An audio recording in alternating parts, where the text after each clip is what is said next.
उर्वरकों की मृदा में अभिक्रिया एवं फसलों पर प्रभाव। ठीक है, reaction of fertilizers in soil and effect on crops. भाई आप कौन कौन से ऐसे उर्वरक काम में लेते हो जो मृदा में ऐसी कौन सी रिएक्शन करते हैं, ठीक है, और वो फसलों पे क्या क्या प्रभाव डालते हैं, इस चैप्टर में उनके बारे में पढ़ेंगे।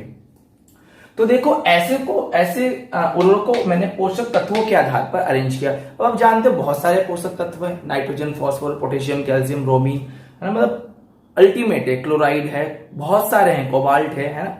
तो देखो हम उसके हिसाब से बात करेंगे तो पोषक तत्वों के आधार पर रासायनिक उर्वरकों का वर्गीकरण करेंगे। Classification of chemical fertilizers based on nutrient availability, ये अवेलेबिलिटी लिखा हुआ, ठीक है ना, शॉर्ट में। तो यहाँ पे 5 टाइप बताए मैंने। पहला बताया कि ऐसे फर्टिलाइजर जिसके अंदर नाइट्रोजन हो, तो उसको मैंने बोला नाइट्रोजन धारी उर्वरक, ठीक है, नाइट्रोजीनियस फर्टिलाइजर। सेकंड है पोटेशिक उर्वरक, पोटेशिक उर्वरक समझ गए ना, तो जिसमें पोटेशियम हो। अगला है इसके अंदर फॉस्फेटिक उर्वरक, फॉस्फेटिक फर्टिलाइजर्स। अगला है यौगिक उर्वरक, कंपाउंड फर्टिलाइजर्स। अगला है एकल उर्वरक, स्ट्रेट नाइट्रोजन धारी उर्वरक, ठीक है, नाइट्रोजीनियस फर्टिलाइजर्स की बात करते हैं। समझ में आ गई बात? तो देखो ये आपको टोटल यहाँ 4 प्रकार के दिखाई दे रहे होंगे, ठीक है, नंबर 1, नंबर 2, नंबर 3 और नंबर 4, ठीक है। नंबर 1 में मैंने अमोनियम उर्वरक को लिया है। अब अमोनियम उर्वरक या अमोनिकल फर्टिलाइजर क्यों बोला? क्योंकि इसके अंदर अमोनियम आयन है और अमोनियम आयन ऐसा होता है NH4+।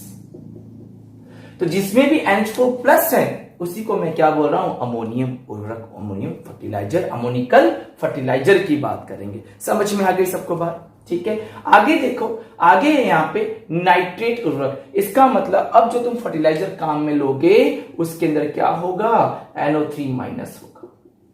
और ध्यान रखना, पेड़ पौधे अधिकतर नाइट्रोजन को नाइट्रेट फॉर्म में ही ग्रहण करते हैं। याद रहेगा, नोट डाल के लिख लेना, पेड़ पौधे कई बार ये क्वेश्चन पूछा गया, ठीक है। चलो जी, और ध्यान रखना ये सबको जेट आईसीआर, जेट वालों के लिए बहुत ही ज्यादा किफायती है। आईसीआर वाले तो नहीं कर पाएंगे, लेकिन जेट वालों के लिए बहुत ही इंपॉर्टेंट है, ठीक है जी। चलो आगे बात करते हैं। आगे नाइट्रेट एंड अमोनियम, मतलब अब ऐसे फर्टिलाइजर की बात करेंगे जिसके अंदर नाइट्रेट भी हो, जिसके अंदर अमोनियम आयन हो। इसमें हम बात करेंगे केन की, ठीक है, कैल्शियम अमोनियम नाइट्रेट, या अमोनियम नाइट्रेट की, या अमोनियम नाइट्रेट सल्फेट की बात करेंगे। वापस सुन लो, पहला कौन सा पढ़ा? अमोनियम। क्या एग्जांपल है? अमोनियम सल्फेट या अमोनियम क्लोराइड। नाइट्रेट में क्या है इसके अंदर एग्जांपल? देखो आराम से, सोडियम नाइट्रेट, पोटेशियम नाइट्रेट और कैल्शियम नाइट्रेट, ठीक है। फिर नाइट्रेट एंड अमोनियम में जो फर्टिलाइजर उसके अंदर दोनों होंगे, तो पहला है कैल्शियम अमोनियम नाइट्रेट, जो हमारे सिलेबस में इसको विस्तार से पढ़ेंगे, पूरा लेंथी रूप में पढ़ेंगे। अगला है ammonium nitrate, ammonium nitrate sulphate. अगला है अमाइड, इसके अंदर यूरिया की बात करेंगे, अमोनियम साइनाइड की बात करेंगे। अच्छा, यहां गड़बड़ है, एमाइड है, चलो ठीक है, हाइड्रोलाइसिस में ये होता है, इसको रहने दो। यहाँ पे यूरिया में ध्यान रखना एमाइड ग्रुप होता है, इसको आप हटा सकते हो। अमोनियम साइनाइड आगे, इसको आप यहां रख लेना। तो इसका मतलब यूरिया में क्या होता है? यूरिया का फॉर्मूला ये होता है, याद रख लेना, NH2COO that is a urea. समझ में आ गई यहां तक बात अच्छे से सबको? ठीक है। तो ये 4 तरह के पढ़ेंगे, अमोनियम वाले, नाइट्रेट वाले, अमोनियम नाइट्रेट वाले, और हम एक पढ़ेंगे एमाइड वाले। समझ में आ गई बात? देखो अगले की बात करते हैं। अगला है फॉस्फेटिक उर्वरक, ठीक है, फॉस्फेटिक फर्टिलाइजर। इंग्लिश मीडियम वाले लिख देना, मैंने एक बार लिख दिया है। इनको मैंने 3 भागों में डिवाइड किया। भाई ऐसे फॉस्फेटिक उर्वरक जो वाटर में सॉल्युबल हो जाए, ऐसे फॉस्फेटिक उर्वरक जो सिट्रिक एसिड में सॉल्युबल हो जाए, और ऐसे फॉस्फेटिक फर्टिलाइजर या उर्वरक जो दोनों में सॉल्युबल हो जाए। इनकी कैटेगरी के हिसाब से इनको 3 भागों में डिवाइड किया जाता है। हम फॉस्फेटिक उर्वरक की बात कर रहे थे, ये 3 प्रकार के होते हैं। पहला कौन सा? जल विलेय। दूसरा कौन सा है? साइट्रिक अम्ल। तीसरा कौन है? जल साइट्रिक अम्ल। ध्यान रखना, जल विलेय में फॉस्फेटिक फर्टिलाइजर इस H2PO4- की फॉर्म में होता है। बाकायदा सवाल लिखा हुआ है अपनी आरबीसी एनसीईआरटी की बुक में कि भैया फॉस्फेटिक उर्वरक में जो जल विलेय होता है उसके अंदर फॉस्फेट कौन सी फॉर्म में होता है? तो H2PO4- में होता है। समझ में आ गई बात? तो ध्यान रखना, जल विलय में H2PO4 माइनस और साइट्रिक अम्ल में HPO4 माइनस। तो अब इसमें किसमें रहता है? इसमें यानी दोनों में रहेगा। इसमें क्या सोचना क्या है, इतना दिमाग मत लगाओ, समझ गए? तो ये जेट में भी सवाल पूछने लायक है, शायद पूछा जा चुका है, एक बार आ चुका है जेट में क्वेश्चन, है ना। आगे देखो, जल विलय में ये एग्जांपल है। कौन कौन से एग्जांपल है मैं सुनाता हूं, आप सुनो ध्यान से। Single super phosphate, triple super phosphate, mono ammonium phosphate, di ammonium phosphate. बोलना मत, सिंगल आ गया डबल नहीं आता, ट्रिपल आता है, फिर मोनो आता है, फिर डाई आता है। याद रहेगा? पहला कौन सा है? सिंगल। डबल आएगा क्या? नहीं, फिर आएगा ट्रिपल, फिर मोनो, फिर डाई। याद हो जाएगा आप लोगों को? चलो बहुत बढ़िया, याद हो जाएगा। आगे बात करते हैं साइट्रिक अम्ल की, साइट्रिक एसिड की। इसमें है basic slag, dicalcium phosphate, रेनिनिया और हड्डी का चूरा। क्या है इसके अंदर? Basic slag, dicalcium phosphate, रेनिनिया और हड्डी का चूरा। इसके अंदर ध्यान रखना कुछ रॉक्स आती हैं, इसके अंदर आएगा उदयपुर की रॉक, मसूरी रॉक, हड्डी का चूरा और वाष्पित हड्डी का चूरा। तो ये एग्जांपल आपको याद होनी चाहिए अच्छे से। समझ में आ गई यहां तक बात? ठीक है, चलो नोट करो। तो याद रखना, basic slag, dicalcium phosphate, रेनिनिया, हड्डी का चूरा। उधर भी हड्डी का चूरा, वाष्पित हड्डी का चूरा। ठीक है, याद आ जाएगा, कोई दिक्कत वाली बात नहीं।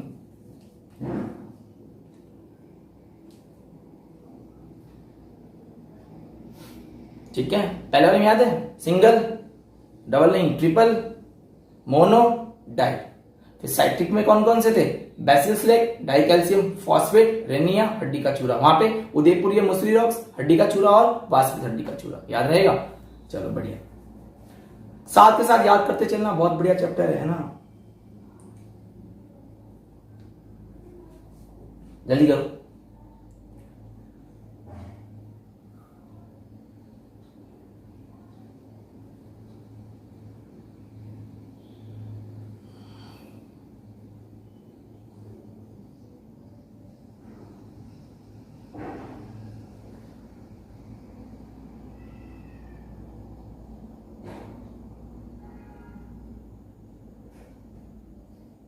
हो गया? उतार लिया?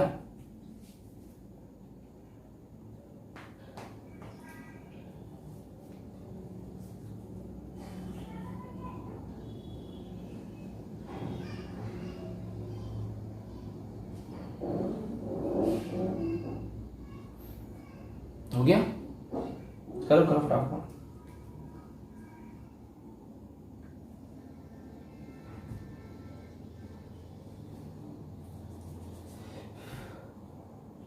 थोड़ा सा ध्यान रखना, है ना।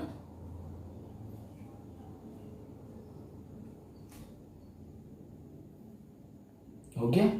चलो नोट कर लिया होगा वैसे आप लोगों ने अब तक। चलो हो गया यहां तक। आगे बात करते हैं, देखो अगला, पोटेशियम उर्वरकों का वर्गीकरण। देखो पोटेशियम उर्वरक दो प्रकार के होते हैं। पहले होते हैं जिसमें क्लोराइड होता है, तो एग्जांपल है पोटेशियम क्लोराइड। ठीक है, ऐसे होते हैं जिसमें क्लोराइड नहीं होता है, उसके अंदर है potassium sulphate, potassium nitrite, potassium carbonate. समझ में आ गई बात? तो यहां पर हमने बात की पोटेशियम उर्वरकों के वर्गीकरण की, क्लोराइड वाले और क्लोराइड नहीं वाले। इसमें क्लोराइड नहीं हो तो इसमें लिख देना विद क्लोराइड, और इसमें लिख देना विदाउट क्लोराइड। देखो इंग्लिश में क्या लिखोगे? विद क्लोराइड,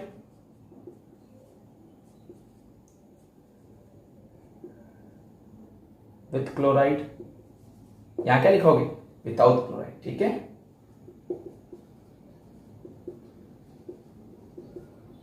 ठीक है। आगे देखो, आगे एकल उर्वरक वाले स्ट्रेट वाले कौन कौन से होते हैं? SSP और MOP, है ना। Single super phosphate, muriate of potash.